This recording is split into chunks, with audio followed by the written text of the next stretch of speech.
নমস্কার বন্ধুরা, পাঁচমিশালি রান্নাঘরের তরফ থেকে আজকে আমি আপনাদের সামনে যে রেসিপিটি নিয়ে এসেছি সেটা হয়তো আপনারা অনেকেই খাননি। এটা গ্রাম বাংলার একটা রেসিপি, চিংড়ি মাছ দিয়ে মেটে আলুর তরকারি। মেটে আলু খুবই নেগলেক্টেড সবজি, কিন্তু আমার প্রসেসে যদি আপনারা রান্না করতে পারেন তাহলে এটা অবশ্যই খুব ভালো লাগবে। দেখুন বন্ধুরা, আজকে রেসিপিটা আমি বানাবো এই জিনিসটা দিয়ে। অনেকে আপনারা এটা চেনেন না, এটা খাম আলু বলে, মেটে আলুও বলে অনেকে। এই জিনিসটা দিয়ে আর চিংড়ি মাছ দিয়ে আমি আমার রেসিপিটা বানাবো, একদম নতুন ধরনের রেসিপি। দেখুন বন্ধুরা, এটাকে আমি পরিষ্কার করে ধুয়ে রেখেছি। এটাতে আসলে প্রথমে কেনার সময় প্রচুর মাটি লেগে থাকে। এটাকে আমি কেটে দেখাচ্ছি, দেখুন। এটাকে আমি মোটা করে ছাল ছাড়িয়ে নেব প্রথমে, তারপর কিউব কিউব করে কেটে নেব। এতে একটু স্লিপারি ভাব থাকে। এর ওপরে একটু নুন ছিটিয়ে দিচ্ছি, তাহলে এর পিছল ভাবটা চলে যাবে। এরপর আমি এগুলোকে এই একটা ক্রাশার নিয়ে নিয়েছি। এর এই সরু দিকটা দিয়ে না করে একটু মোটা যে দিক আছে এই দিকটা দিয়ে ক্রাশ করে নেব। দেখুন বন্ধুরা, এই ক্রাশারের মোটা দিকটা দিয়ে আমি ক্রাশ করে নিয়েছি পুরোটাকে। এইরকম দেখতে হয়েছে। দেখুন বন্ধুরা, আমি 200 গ্রাম চিংড়ি মাছকে খোসা ছাড়িয়ে পরিষ্কার করে নিয়েছি। এবার আমি দিয়ে দেবো হলুদ আর নুন। এবার আমি চিংড়ি মাছগুলোকে এই নুন হলুদ মাখিয়ে ভালো করে ভেজে নেব। গ্যাসে কড়াই বসিয়ে দিয়েছি, কড়াইয়ে দিয়ে দিচ্ছি সর্ষের তেল। পুরো রান্নাটা আমি সর্ষের তেলেই করব। তেল গরম হয়ে গেছে, এবার আমি তেলের মধ্যে দিয়ে দিচ্ছি আগে থেকে নুন হলুদ মাখিয়ে রাখা চিংড়ি মাছগুলো।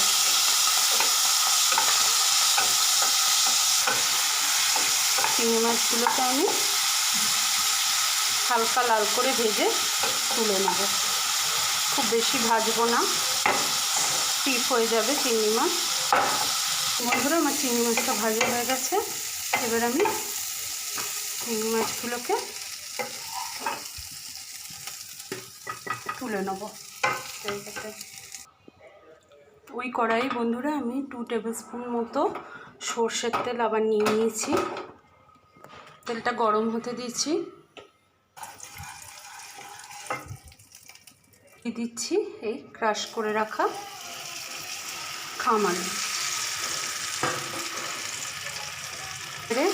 ঢাকা দিয়ে দিয়ে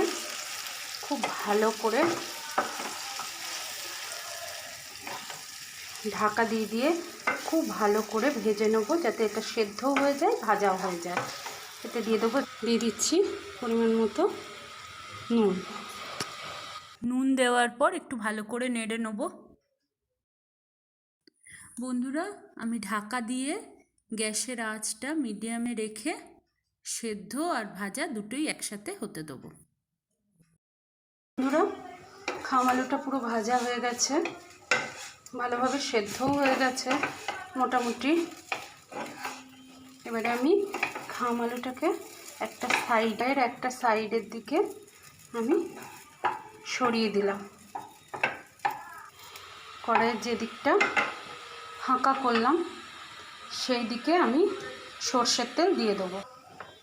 দিয়ে দিই মোটামুটি স্পুন মতো সর্ষের তেল। তেল গরম হয়ে গেছে, এর মধ্যে দিয়ে দিচ্ছি 1/2 টিস্পুন পরিমাণ গোটা জিরে, চিমটে হিং। এখানে আমি এভারেস্ট জিরেটা ভাজা ভাজা হয়ে গেছে। এবার আমি ওর মধ্যে দিয়ে দিচ্ছি মিডিয়াম সাইজের একটা পেঁয়াজকে কুচো করে কেটে রেখেছিলাম, সেটা তুলছি না। এতে খাম আলুটা আরও কিছুক্ষণ সেদ্ধও হতে পারবে, হালকা গরমের মধ্যে আছে যেহেতু। এই সময় গ্যাস মিডিয়াম লোই রেখেছি। খাম আলুটা থাকার জন্য আমার ভিডিও করতে অসুবিধা হচ্ছিলো, খুন্তি নাড়তেও অসুবিধা হচ্ছিলো, পরিমাণটা বেশি ছিল বলে ওই কারণে আমি খাম আলুটাকে এই যে পাশে চিংড়ি মাছের পাশেই তুলে নিয়েছি।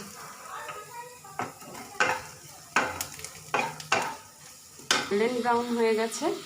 এবার আমি ওর মধ্যে দিয়ে দেবো ক্রাশ করে রাখা বন্ধুরা 1 ইঞ্চি পরিমাণ আদা আর 7-8টা মতো রসুন ক্রাশ করে রেখেছি আমি, এটা মধ্যে দিয়ে দেবো।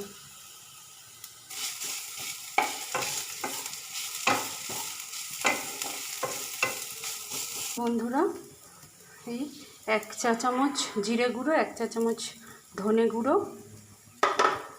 তো হলুদ গুঁড়ো আর 1 টিস্পুন মতো কাশ্মীরি রেড চিলি পাউডার। এবার শুকনো মশলা দেওয়ার জন্য এর মধ্যে আমাকে একটু জল দিতে হবে, জল আর একটু লাগবে, আর একটু দিলাম। মশলাটা তেল ছাড়া পর্যন্ত কষে নেব। আমি দিয়ে দেবো, আমি 3টে কাঁচা লঙ্কাকে কুচো করে রেখেছিলাম। মশলাটা কষতে দেবো। দেখুন বন্ধুরা মশলা তেল ছেড়ে দিয়েছে। এবার আমি এর মধ্যে দিয়ে দেবো এই খাম আলু। খাম আলুটাকে একটু হাত দিয়ে এবারে লাগা লাগা গায়ে লাগা লাগা মতো হয়ে গেছিলো,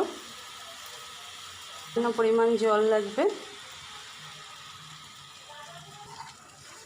পুরো মশলার সাথে আমি এটা মিশিয়ে দিয়ে এর মধ্যে দিয়ে দেবো খুব সামান্য পরিমাণ জল। পরিমাণ জল আমি এতে দিয়ে দিলাম। নুন দিয়েই ভেজেছিলাম আর মশলাতেও নুন আছে, সুতরাং এবার বুঝে খুব সামান্য পরিমাণে নুন, পারলে একটু টেস্ট করে তারপর দেবেন। যারা আমাদের মতো একটু মিষ্টি খেতে ভালোবাসেন, মিষ্টি মিষ্টি তরকারি একটু ভালোবাসেন, তারা সামান্য পরিমাণ চিনিও দিতে পারেন। এতে 1/2 টিস্পুন পরিমাণ লবণ আর 1 টিস্পুন পরিমাণ চিনি।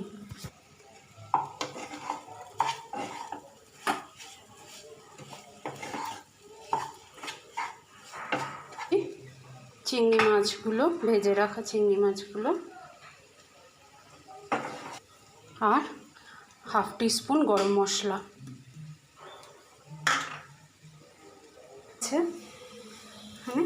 আমার রান্না রেডি বন্ধুরা। এবার আমি সার্ভ করে দেখাচ্ছি। এখানে বন্ধুরা কখনোই বেশি জল ইউজ করবেন না, যদি জল বেশি দেন তাহলে জিনিসটা সরু করে কাটা একদম সেদ্ধ হয়ে গিয়ে মাখো মাখো হয়ে যাবে, টেক্সচারটা চলে যাবে। এই যে আমার যেমন সুন্দর একটু শুকনো ভাজা ভাজা ভাবে হবে জিনিসটা, গরম ভাতে শুকনো ভাতে খেতে এতই টেস্টি। অনেকেই বন্ধুরা খাম আলু খায় না বা দেখেননি, কিন্তু আপনারা বাজারে গিয়ে তার প্রসেসে বাজার থেকে কিনে এনে যদি রান্না করেন তাহলে বারবার কিনে এনে খাবেন, এটা আমি বলতে পারি, এতই টেস্টি হয়। করে দেখাচ্ছি আপনাদের। দেখুন বন্ধুরা আমার রেসিপিটা রেডি হয়ে গেছে। প্লিজ ঘরে অন্তত একবারও ট্রাই করে দেখবেন, খুব টেস্টি আর হেলদি জিনিস এটা। আবার দেখা হবে পরবর্তী কোনো রেসিপিতে। সুস্থ থাকুন, ভালো থাকুন, আনন্দে থাকুন, দেখতে থাকুন পাঁচমিশালি রান্নাঘর।